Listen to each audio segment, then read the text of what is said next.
এরপরে প্রশ্ন হলো, ভুলক্রমে জামার হাতা গুটিয়ে নামাজে দাঁড়িয়ে গেলে করণীয় কি?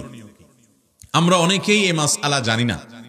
জামার হাতা এভাবে গুটিয়ে, কিংবা আপনি সুন্দর করে ভাঁজ করলেন, সুন্দর করে শার্টের হাতা অনেকে ভাঁজ করে না, এরকম ভাঁজ করে আপনি নামাজ পড়লেন, আপনার নামাজটা ত্রুটিপূর্ণ হবে। নবী করিম সাল্লাল্লাহু আলাইহি ওয়াসাল্লাম পরিষ্কার ভাবে নিষেধ করেছেন যেন জামার হাতা গুটিয়ে কেউ নামাজ না পড়ে। জামার হাতা যেমন গোটানো নিষেধ, এরকম গোটা জামা আপনি উপর উঠে বেঁধে ফেললেন, বেঁধে তারপর নামাজ পড়লেন, সেটাও নিষেধ, একই কথা।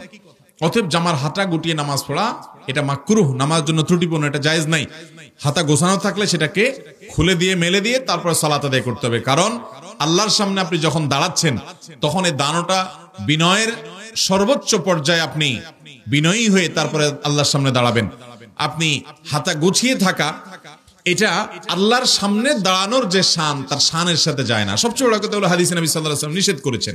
এইজন্য জামার হাতা খুলে তারপরে আমরা সালাতে দাঁড়াবো।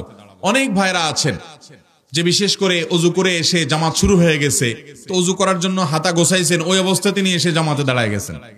তাহলে জামার হাতা যে গোছানো আপনার, ওই অবস্থায় পুরো নামাজ পড়ে ফেলছেন। তাহলে নামাজ তো হয়ে যাবে, কোনো মতে হয়ে যাবে, কিন্তু ত্রুটিপূর্ণ হবে, মাকরুহ হবে। এই কাজটা করা উচিত না।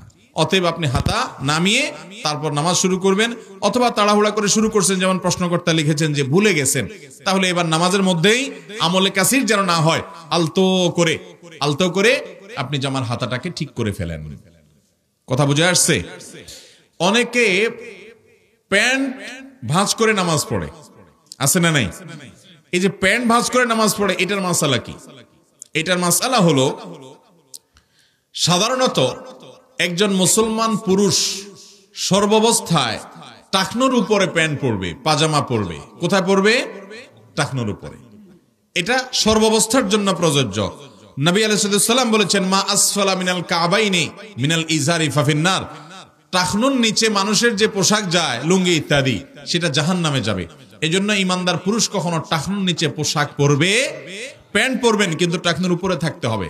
এটা কিন্তু সুন্নত নফলের ব্যাপার না, এটা হালাল হারামের ব্যাপার। অনেকে এটা বুঝেন না, টাকনুর নিচে প্যান্ট পরলে সেটা হারাম হবে। মেয়েদেরটা উল্টা, তারা টাকনুর নিচে পরবে, আর পুরুষরা টাকনুর উপরে পরবে। এখন অবশ্য অনেক গবেষণা দ্বারা এটি প্রমাণিত হয়েছে যে এইভাবে যদি ছেলেরা টাকনু ঢেকে রাখে, প্যান্ট পাজামা ইত্যাদি দিয়ে, এগুলো নানা দিক থেকে মানুষের জন্য, ছেলেদের জন্য ক্ষতিকর। সবচেয়ে বড় কথা হলো যে নবী করিম সাল্লাল্লাহু আলাইহি ওয়াসাল্লাম নিষেধ করেছেন, অতএব সর্বাবস্থায় টাকনুর উপরে আপনার প্যান্ট পাজামা থাকবে। এখন কথা হলো, নামাজের সময় যারা শুধু ভাঁজ করে তাদের কি হবে? উত্তর হলো, সবসময় তো টাকনুর উপরে থাকতে হবে, সেটা আপনি ভাঁজ করে রাখেন আর কেটে ফেলেন, যেভাবে পারেন সেভাবে করেন, কিন্তু আপনার টাকনুর উপরে থাকতে হবে। ভাঁজ করে রাখলেও তো টাকনুর উপরে থাকলো। যারা নামাজের সময় ভাঁজ করে রাখে, তারা এই টাইমটাতে অন্তত এই গুনাহ থেকে বেঁচে আছেন, সেজন্য তাদের এতটুকু সাধুবাদ পাওয়ার উপযুক্ত। যদিও এটা ওই সময় না, শুধু সব সময় করতে হবে। অনেকে আছে নামাজের সময় ভাঁজ করে, নামাজ শেষ আবার যেই সেই করে দেয়, এটা ভুল। এখন প্রশ্ন হলো, ওই যে জামার হাতা ভাঁজ করে নামাজ পড়া নিষেধ, তাহলে প্যান্ট ভাঁজ করলে যে নামাজ পড়বে সেটা নিষেধ না? এর উত্তর হলো যে ওইটা নিষেধ হবে না, বিকজ সেটা তো টাকনুর নিচে যে প্যান্ট পরা হারাম বা পাজামা লুঙ্গি পরা হারাম, সে হারাম থেকে বাঁচার জন্য ভাঁজ করা হয়েছে, ওইটা অন্য সাধারণ ভাঁজ নয়। এই জন্য সৌদি আরবের সর্বোচ্চ উলামা পরিষদ এবং স্থায়ী ফতোয়া কমিটির ফতোয়া আছে ব্যাপারে, যে প্যান্ট যদি কেউ ভাঁজ করে টাকনুর নিচ থেকে প্যান্ট যাওয়ার কারণে যে হারাম হবে, সেটা থেকে বাঁচার জন্য ওইটা এক্সেপশন, ওইটা করলে জায়েজ আছে, কিন্তু সেটা করলে ফুল টাইম করতে হবে এবং পরবর্তীতে প্যান্ট ছোট করে ফেলতে হবে। আল্লাহ তাআলা টাকনুর নিচে প্যান্ট পরার এই হারাম কাজ থেকে আমাদের বেঁচে থাকার তৌফিক দান করুন। তাহলে ভাইরা, নামাজের মধ্যে জামার হাতা গুটিয়ে নামাজ পড়া উচিত না, এটা মাকরুহ। আমরা অনেক ভাই জানি না, নতুন করে হয়তো অনেকে জানলাম, সবসময় আমল করব।